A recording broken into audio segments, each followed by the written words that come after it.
Oh, what a pleasure this is, doing an interview on a ship with someone so inspirational as Emma Jane, who has written a quite astonishing book. This account, which she has fictionalised, is so strong, and it really does give you a feeling of what the migrants go through, what the rescuers go through, and the trauma, really, for everybody.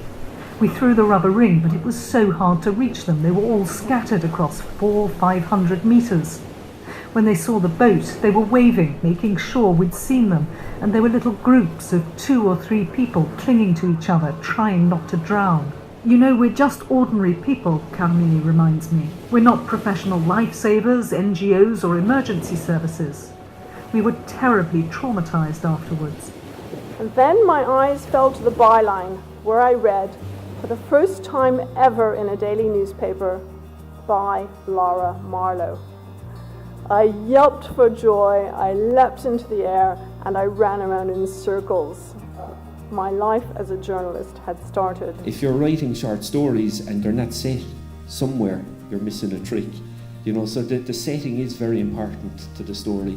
This was another mistake that I made. The narrator is an English art dealer, so you have to imagine the book in a kind of a slightly posh English accent instead of a flat Cork one.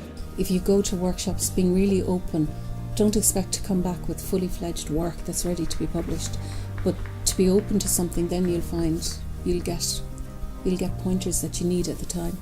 And even then, I was very subversive. So you can still ask the big questions even if you're embedded. Just because you're embedded doesn't mean you can't ask them. And the only way you could get into it was to be embedded in the US military.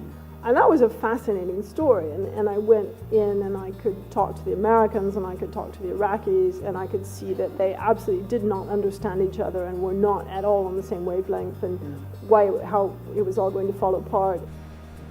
What was I going to say?